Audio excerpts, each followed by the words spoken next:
Olá, vamos dar início à nossa sétima aula do curso de Efésios. Hoje vamos estar estudando o capítulo 5 de Efésios. Então, convido você a abrir sua Bíblia em Efésios, capítulo 5. Nesse capítulo, Paulo vai falar um pouco sobre viver em pureza sexual, né? Viver de uma forma santificada. Por que ele vai falar isso? Ele inicia o capítulo 5 dizendo que você e eu, discípulos de Jesus, você que é uma discípula de Jesus, precisa ser um imitador de Deus. Então, ele começa o capítulo 5 falando: portanto, sejam imitadores de Deus como filhos amados. Você que é filha de Deus, você que é filho de Deus, assim como eu, temos o desafio de imitarmos a Deus. Somos filhos de Deus, pertencemos a Deus, já vimos isso nos capítulos anteriores, e como filhos de Deus temos o desafio de imitar o Pai. O filho sempre tenta ser igual ao Pai. O filho sempre quer fazer as coisas que o pai faz. A filha sempre quer imitar a mãe. A filha sempre quer aprender com a mãe como fazer as coisas.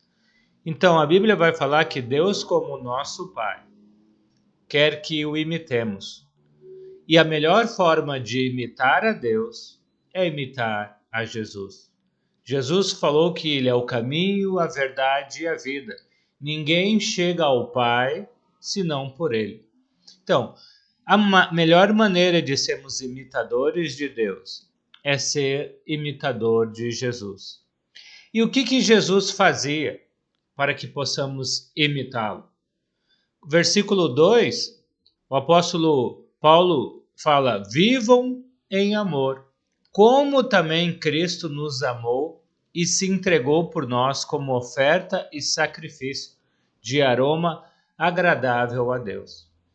Então a Bíblia vai falar que a melhor maneira que podemos imitar a Jesus é amando a Deus e amando o nosso próximo como Jesus amou enquanto esteve aqui na terra. Então, a melhor maneira de agradarmos a Deus, como um aroma agradável que sobe para Deus, é quando ele vê os filhos dele, as filhas de Deus, imitando Jesus. Jesus nunca agiu de forma egoísta. Jesus nunca usou as pessoas para satisfazer os seus próprios interesses. Jesus sempre estava pronto a ajudar as pessoas, a suprir as necessidades das pessoas, a amar as pessoas.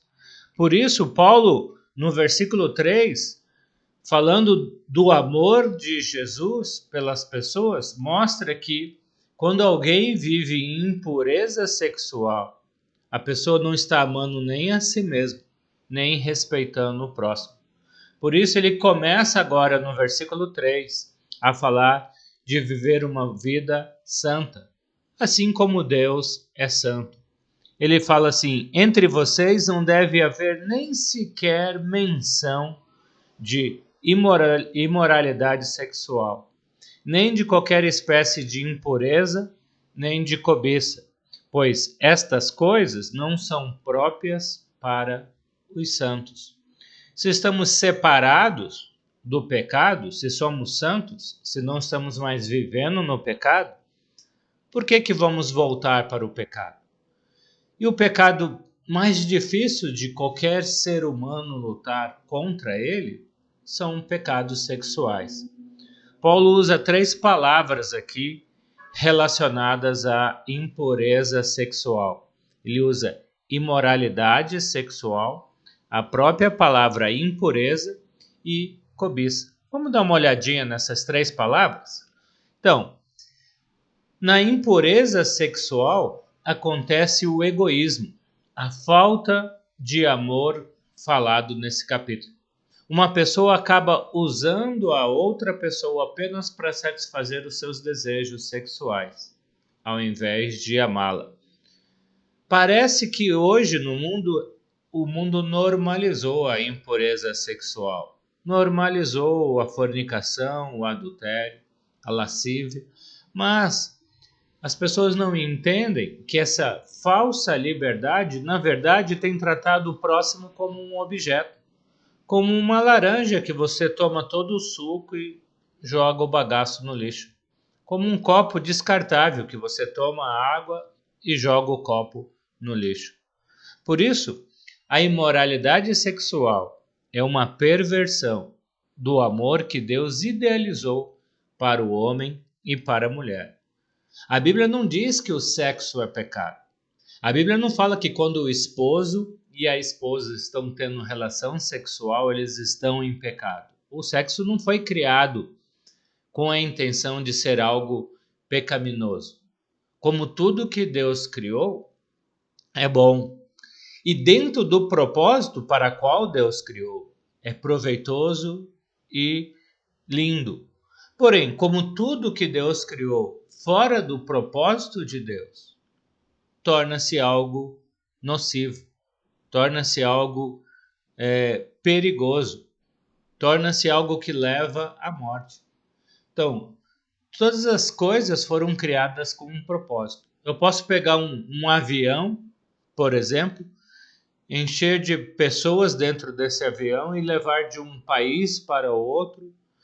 Posso levar uma pessoa que está no meio da floresta ferida por um animal num avião para o hospital e salvar a vida dessa pessoa.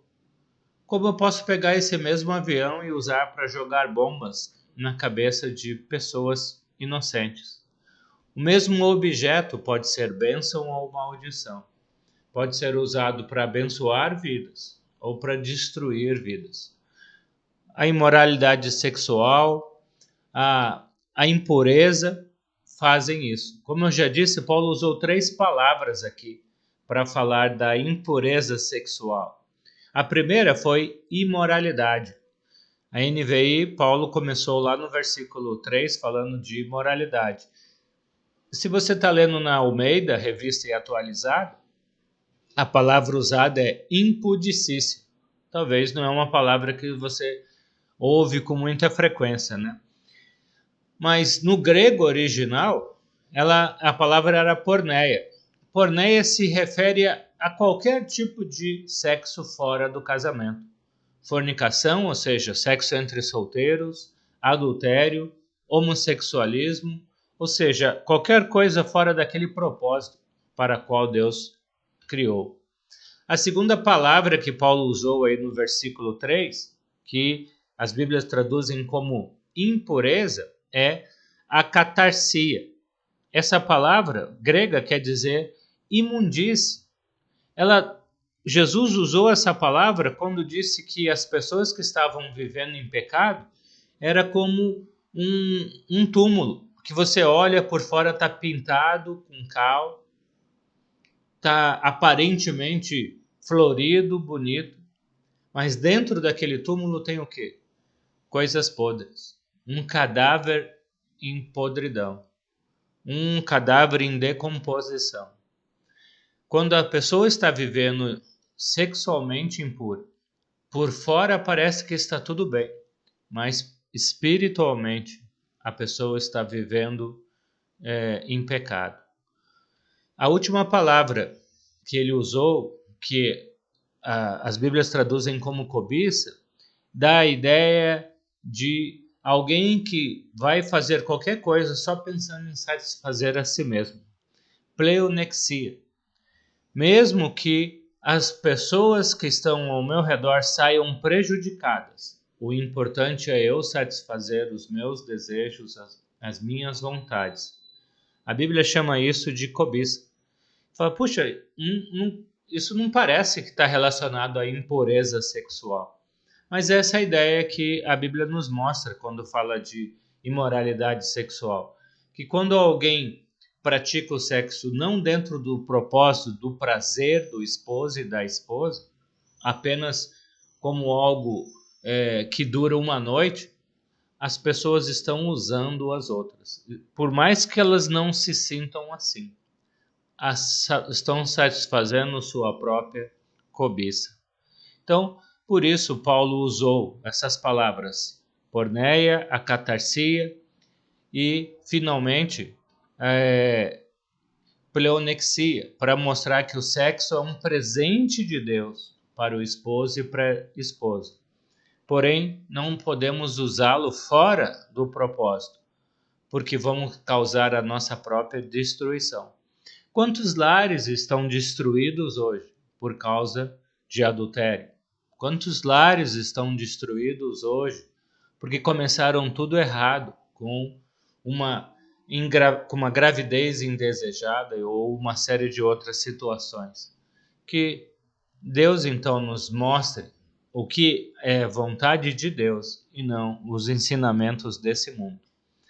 Ainda pensando um pouco nessa situação de pureza sexual, no versículo 4, Paulo fala: não haja obscenidade, nem conversas tolas, nem gracejos imorais, que são inconvenientes, mas, ao invés disso, ações de graça.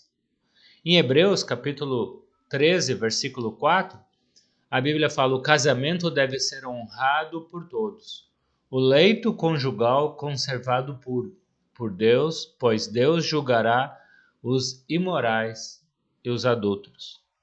Qual será a consequência daqueles que não obedecem o mandamento de Deus em relação a uma vida sexualmente pura? Versículos 5 e 6, Paulo dá a resposta para essa pergunta, voltando para Efésios capítulo 5. Porque vocês podem estar certos disso: nenhum imoral, nenhum impuro, nenhum ganancioso, que é idólatra. Paulo chama essa pessoa que faz tudo para satisfazer sua própria cobiça de idólatra. Porque idolatra a si mesmo, ama mais a si mesmo, suas próprias vontades, do que a vontade de Deus. Então, Paulo fala que nenhuma dessas pessoas tem herança no reino de Cristo e de Deus. Então, a primeira consequência para aqueles que não obedecem esses mandamentos de Deus, o mandamento de viver em santidade de vida, é perder a herança, a gente acaba sendo desfiliado porque não obedecemos ao Pai. E aquele que não é filho não recebe a herança. Versículo 6. Ninguém os engane com palavras tolas, pois é por causa dessas coisas que a ira de Deus vem sobre os que vivem na desobediência. A ira de Deus vem sobre aqueles que desobedecem a Deus. Então, a palavra de Deus vai pedir para cada cristão: não flerte com o pecado da imoralidade. Não subestime o pecado sexual. Não subestime a impureza sexual. Você vai cair e vai acabar sendo destruído por ela. Por outro lado, a Bíblia tem uma mensagem confortadora para aqueles que já caíram nessa armadilha, para aqueles que já pecaram até mais de uma vez sexualmente falando. Em 1 Coríntios, capítulo 6, fica à vontade para ler os versículos de 9 a 11, a Bíblia vai falar que você pode ser perdoado por Deus, mesmo tendo vivido imoralmente, sexualmente impuro, porque a Bíblia nos dá a chance de, a cada dia, recomeçarmos fazendo a coisa certa. A Igreja de Deus é o único lugar para as pessoas sexualmente impuras serem curadas, transformadas, saradas, modificadas por Jesus. Não só aqueles impuros, mas também aqueles que mentiam, aqueles que faziam mal, aqueles que agiam de forma violenta.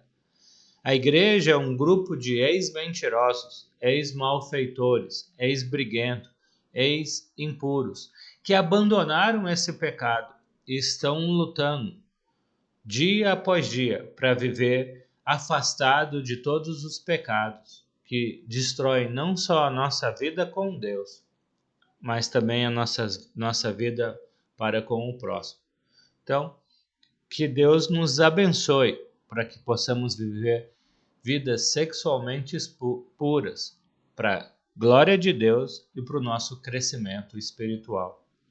Dando continuidade em Efésios capítulo 5, Paulo fala que somos filhos da luz. Ou seja, se vamos viver de maneira sexualmente pura, vamos também falar de maneira saudável. Não basta o nosso corpo não cometer o pecado, nossas palavras devem ser saudáveis.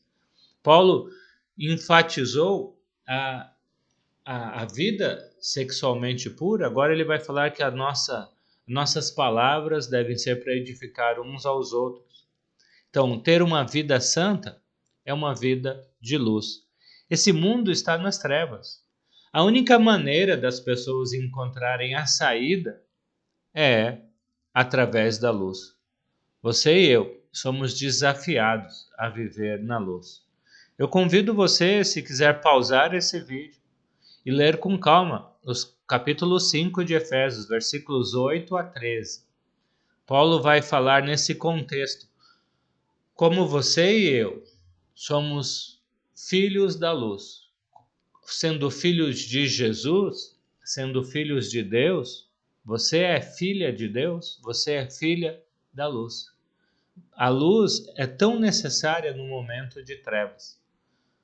E por isso, nesse momento em que o mundo está tão afundado em tantas tristezas, por tantas coisas negativas que têm acontecido, você e eu somos desafiados a sermos a luz do mundo. Versículo 8, Paulo vai falar, porque outrora vocês eram trevas, mas agora são luz no Senhor. Vivam como filhos da luz. Viva como uma filha da luz. Paulo não fala que estávamos nas trevas. Paulo fala, vocês eram trevas. Ou seja, nós simplesmente estávamos afastados completamente de Deus. A Bíblia vai falar que nós estávamos afundados no pecado. Éramos inimigos de Deus. Você pode ler com calma todos esses textos aqui. Provérbios, Isaías, Mateus, João, Atos, a carta de 1 João. Todos eles mostram essa luta entre trevas e luz. O momento em que estamos numa escuridão, o que a gente mais deseja é uma luz para nos guiar, é uma luz para nos mostrar o caminho, para nos evitar de tropeçarmos, de nos machucarmos, trompando, batendo em móveis, em objetos que não conseguimos ver no escuro. Por isso, a luz é a única maneira de quem está nas trevas fazer a coisa certa. Então, vários textos na Bíblia nos mostram isso, que fomos chamados para sermos luz nas trevas. Agora somos luz. O que Paulo vai falar em seguida sobre a luz? Versículo 9. Pois o fruto da luz consiste em bondade, justiça e verdade. Mais 3 palavras aqui. Vimos 3 palavras para o pecado, agora vamos ver 3 palavras para fazer a vontade de Deus. Então, como filhos e filhas de Deus, como imitadores de Deus, como filhos e filhas da luz, a luz vai produzir bondade. A palavra original, agatone, vai dar a ideia de que aquela pessoa que está pronta para servir o próximo. Aquela pessoa que está pronta para praticar um ato de bondade com alguém. Ou seja, não basta ser bom, é necessário agir com bondade. Não basta eu saber o que é certo, mas eu preciso fazer o que é certo. E pensando nessa ideia de fazer o que é certo, a Bíblia fala que os filhos da luz praticam a justiça. A justiça significa comportar-se de maneira correta diante de Deus e diante dos homens. As pessoas estão sempre de olho nos discípulos de Jesus. Se você está do lado de alguém que não tem nenhum compromisso com Deus, e essa pessoa está fazendo coisas injustas, coisas erradas, está fazendo coisas que podemos dizer pecaminosas, as pessoas tendem a não falar nada. Mas experimenta você que é cristão, que é cristã, que é um discípulo de Jesus, a fazer as mesmas coisas. Se não vão dizer, olha, fala que é um discípulo de Jesus e olha o que está fazendo. Fala que é cristão, que é cristã, que conhece a Deus, que segue a Deus e olha o que essa pessoa está fazendo. Então, por isso somos desafiados a praticar a justiça, a fazer as coisas corretas diante de Deus e dos homens, ok? E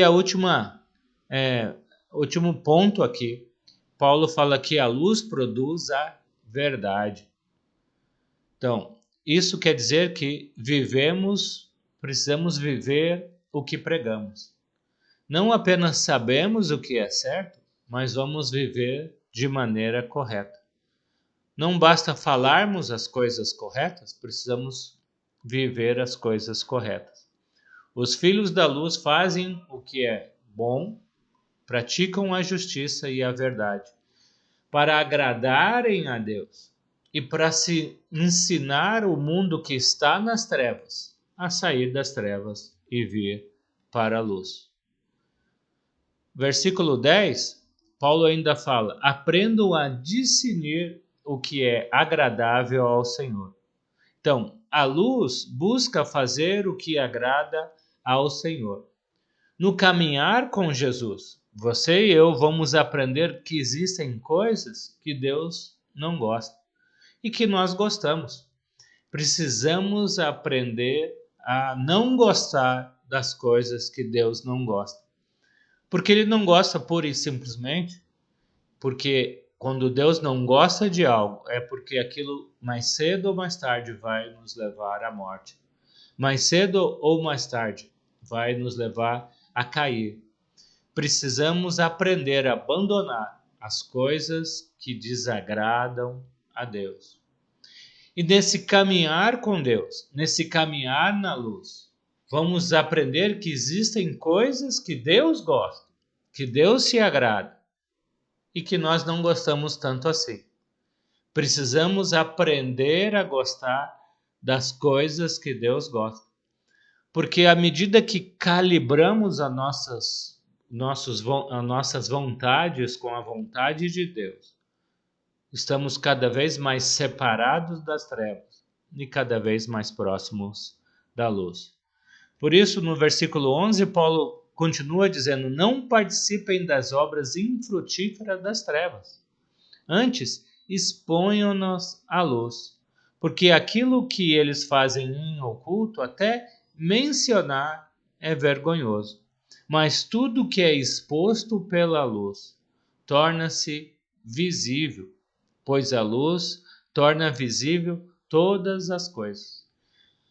A Bíblia mostra que a luz expõe o mal. Já aconteceu de você estar tomando banho e de repente acabar a luz? E ficar tudo escuro e você continuar tomando banho? E quando você termina de tomar banho, você acha que está completamente limpo, mas depois você começa a se enxugar e quando você olha para a toalha está suja? Por quê? Ou se quando você terminou de tomar banho, você sair do chuveiro, a luz voltar e você se olhar diante do espelho, você vai ver que tem lugares que ainda estão sujos ou em lugares que está cheio de sabão e você achou que já tinha tirado com a água. A luz expõe o que está errado. A luz expõe a luz expõe a verdade. Por isso, se andamos em mentir, mais cedo ou mais tarde, a luz de Deus vai expor essas mentiras. Por isso, você e eu somos desafiados a abrir os nossos olhos e viver de maneira santa e correta diante de Deus, como filho, como filha da luz. Versículo 14: desperta, ó tu que dormes, levanta-te dentre os mortos e Cristo resplandecerá sobre ti. Que frase interessante no meio desse contexto, né? Muitos historiadores cristãos dizem que essa frase os cristãos cantavam no primeiro século quando alguém era batizado. Quando os cristãos batizavam alguém, eles cantavam esse hino: Desperta, ó tu que dormes, levanta-te dentre os mortos e Cristo resplandecerá sobre ti. Então, a Bíblia está nos desafiando a todos os dias sermos despertados para abrir os nossos olhos e vivermos como pessoas que conhecem a verdade de Deus, conhecem a vontade de Deus e vivem na luz. Então, dos versículos 15 ao 17, a Bíblia fala que nós, filhos de Deus, devemos viver como filhos da luz, pois a condenação de Deus vai vir sobre todos os pagãos, sobre aqueles que andam nas trevas. A Bíblia vai falar que se algum cristão vive como um nécio, como um insensato, como um tolo, e não como um verdadeiro filho da luz, será condenado como os demais pagãos. Então, se nos dizemos cristãos, se falamos que seguimos a Deus, mas andamos nas trevas, vamos ser condenados como aqueles que estão nas trevas. Andar na luz requer tomar a atitude de viver de acordo com a vontade de Deus. E para isso Deus nos deu o Espírito Santo, habitando dentro de nós. Não estamos sozinhos nessa batalha. Não estamos sozinhos nessa luta de imitar a Deus. Paulo começou o capítulo 5 convidando, intimando, desafiando você e a mim a imitarmos a Deus através do exemplo de Jesus. E quando olhamos para a vida santa e correta que Jesus viveu, somos guiados pelo mesmo Espírito Santo que guiou a Jesus a vivermos como filhos da luz, em santidade de vida, separados do mundo e do pecado. Que Deus nos dê sabedoria e capacidade para que, através do Espírito Santo, vivamos vidas santas e corretas, separadas do pecado, para glorificarmos a Deus com as nossas vidas e para que outras pessoas que ainda não conhecem a Deus, que ainda estão nas trevas, possam, através de Jesus, habitando em nós, também saírem das trevas e virem para a luz. Deus abençoe a sua vida, a sua semana, como um servo, como uma serva de Deus, que anda na luz. Amém? Até a próxima aula.